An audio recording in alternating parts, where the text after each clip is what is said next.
நீங்கள் என்றாவது பூமி எவ்வளவு வேகத்தில் சுழல்கிறது என்று சிந்தித்ததுண்டா?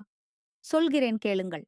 நமது பூமி ஒரு மணி நேரத்திற்கு அதன் அச்சில் சுமார் 1670 கிலோமீட்டர் வேகத்தில் சுழல்கிறது. இவ்வளவு வேகமாக சுழலும் இந்த பூமியின் மீது சற்று உயரத்தில் ஹெலிகாப்டர் அல்லது ட்ரோனின் உதவியைக் கொண்டு நாம் நிலைத்து நிற்க முடிந்தால், ஏன் நம்மை ஒரு சில மணி நேரம் கழித்து வேறு ஒரு நாட்டுக்கு சென்று விடுவதில்லை என்று சிந்தித்தது உண்டா? அவ்வாறு செய்ய முடியாது. ஏனெனில் நம் பூமியுடன் சேர்ந்து நமது வளிமண்டலமும் சுழல்கிறது. எனவே அந்த வளிமண்டலத்தில் பறக்கும் எந்த ஒரு பொருளும் பூமியோடு சேர்ந்தே சுழல்கிறது. சரி, இதற்கு என்னதான் தீர்வு? உங்களால் கூற முடியுமா?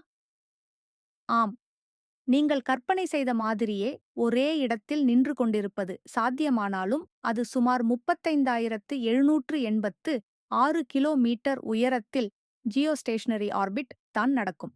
ஆனால் ட்ரோன் அங்கே போக முடியாது.